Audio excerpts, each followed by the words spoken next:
Hello, my name is Marcus. I'm the compiler of a collection of therapy quotes entitled 1001 Windmills of the Mind, a collection of advanced self-help quotes taken from what's often called the psychodynamic or the psychoanalytic perspective, which long ago, as I understand it, was referred to by some as philosophical medicine or narrative medicine, for the love of narrative medicine.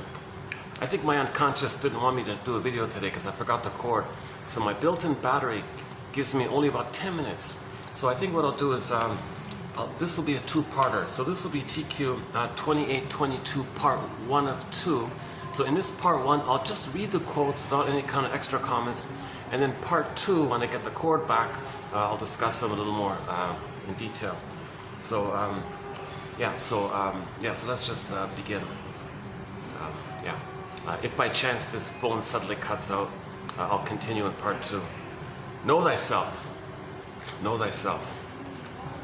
Know, so when we say that, know the child within us as well as the adult we have become. So the two sides of ourselves are our inner, wounded inner child of the past, our authentic self, like our emotional life that got frozen, okay, and then our adaptive self, like how we dealt with that. Like we can create a scaffolding of defense mechanisms, and some people call it like a persona or a mask, and that's kind of like our intellectual development, our physical development, but our emotional development with the child place can be arrested and is unknown. So that's the two parts of it. We live in these two worlds, in other words, this inner emotional world. Okay, now this is what I want to hold this here. Yeah, no, I can't do the commentary. Let's change the tactic here. I'm just going to read the quotes so we can get it in. Now I'll talk about it in part 2. Yeah. Okay. Know thyself. Know the child within us as well as the adult we have become. Okay, this next one here is a self-help. It's a fill-in-the-blank self-help exercise. If we cannot say to ourselves, quote, my parents had their serious limitations, perhaps even their emotional illnesses, and that's the way it was, we will continue to, okay, again, if I cannot say to myself, my mother had her serious limitations and perhaps even her arrested development and her developmental trauma, and that's the way it was, I will continue to, fill in the blank, same with the father. Okay, third one, the addict is, in many ways, a baby yearning for a nurturing mother. For example, liquor serves as a substitute for the bottle of milk he secretly craves. Yeah, so the stimulating breast milk was missing. He may search for symbolic, in a symbolic way, and liquor is considered to be a stimulating fluid. Okay, we'll talk about that next time, part 2. Little children, if left to their own devices in a cafeteria, will, over time, choose the food they need, a diet with proper vitamins and carbohydrates. Human beings thrive on an emotional diet that is healthy for them. Yeah, so children might first just eat junk food, right? And then they'll realize, wait a minute, this is not good for us. Let's eat some healthy food. That kind of way. So we yearn for that eventually. So human beings will lean towards the healthy choices. A neurotic. What's a neurotic? One who matures intellectually and physically, but not emotionally. Yeah, that's a good one. That's a yeah, okay. On part 2, we'll talk about that one. I needed more than advice. I needed a new feeling about myself. That's a good one. Usually the things you dislike in a person are his defenses against fear. Okay, there's another good, that's a very good self-help exercise. If you see somebody and you don't like something, I don't like that, or I don't like what they're doing, I don't like what they're saying, I don't like whatever it is, regard that, what you're saying about them that you don't like, regard that as their defense against fear. So you don't like them doing fill in the blank, then say to yourself, well, that's their defense against their fear. So that's a very good empathy exercise. We'll talk about it in part 2. It is fear that breeds intolerance, Okay, prejudice is another defense, obviously. Okay, quote, why am I so unhappy? Quote, because you don't like yourself, because you felt you were not loved in childhood. Is anything else? Oh, that's enough for anyone. For all our vaunted progress, perhaps the truly civilized person is the one humble enough to accept their kinship with the animal kingdom. So we're all one family, connected to the earth. Okay, again, part 2, we'll talk about that one. Watch out for masks. Those who appear soft outside may be quite hard underneath. The tough guys may really be softies. Neither is firm, gentle, or mature. If the therapy is successful, the client swings towards settling for temperance, where nature meant him to live. Next one. Quote, you lived with people who had the glint of anxiety in their eyes and promissory notes of love in their pockets. Those with the cold cash of love you passed by. Well, yes, I had been too busy solidifying defenses to give much thought to love.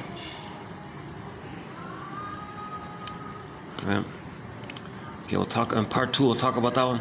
Quote, your life is filled with many whys, so many whys, but never the one why that is the root of it all. What's that? Why didn't my mother love me when I was a child? Yeah, so this is a famous journalist. She interviewed people asking all these why questions. The shrink said, you're missing the basic, most important why question that's at the root of it all. Really? What's that? Why didn't my mother love me when I was a child? She failed. Like, what happened? Like, find her story. Okay, like, understand that maybe something was going on and she wasn't able to provide what's called a secure attachment style and all this. So find out, be a detective and find out why. So when we get their story, you can understand them, you forgive them, you heal yourself. How's it working? The battery? Hold on a second. Oh, look at that. Oh, barely. Oh, maybe 5 minutes. Oh, okay, hold on. Yikes. Sublimation is nature's way of protecting the human body from so much pain. Work was not only my defense. No sluggard I, when it came to self-preservation. Like a chameleon, I too possessed protective coloration. Anxiety is the physiological reaction to fear. I'm sure my parents loved me. Was it a love that set you free? Look at the fury with which you rush around in your manic behavior. You operate manically in daily living as though you would live or die by every action. What must I do? Face yourself. You must stop running away from yourself. What do you mean, face myself? See yourself as you really are. The hand that rocks the cradle rules the world. Women bring hate or love to the world. She said, well, I could bring love to no one. That's a good one. See, the mothers rule the world, right? The hand that rocks the cradle rules the world. Because that's, okay, again. Next one. To the unhappy child, if the child's unhappy, well, that's because fear. There's more fear than trust. Next one. Rebuked by parents. The child is in hunger. The child in his hunger for love turns to those nearest, John said. It may be brother, sister, neighbor, or the world, for emotional hunger knows no bounds. A man does not need love to grow physically or intellectually, but he needs it to grow emotionally. When, as an infant, he doesn't receive love, his psychological life as an adult may become so fearful he can't bear it. Children are the barometer of the feeling of parents. if a child is happy, you know his parents possessed little need to feed on him emotionally. Headlines roar of international strife, but between the headlines may lie a cry for love, masked by hatred because there has been no love. To a child, no love is death. Necessity is the mother of invention, but anxiety is the mother of necessity, he philosophized. What men do may be a result of anxiety, but they do not enjoy what they do if anxiety is present. Anxiety could take the shape either of excessive emotion or apparent lack of emotion. Anxiety was my unseen albatross. I couldn't see it or touch it, but only feel it as it touched me. It created the feeling of being driven, not knowing why I did things, but only that I must do them. To my unfortunate husband, I transferred many childhood feelings of anger. Hold on, let's check the time. What do we got? Oh, Jesus. Oh, I can't even finish it. Okay, I gotta shut this. In order to capture the video, I gotta shut it. Hold on. To my unfortunate husband. Okay, so she transferred her anger at the parents to the husband. That one there. Okay, well, there's another couple. Oh, okay, see ya.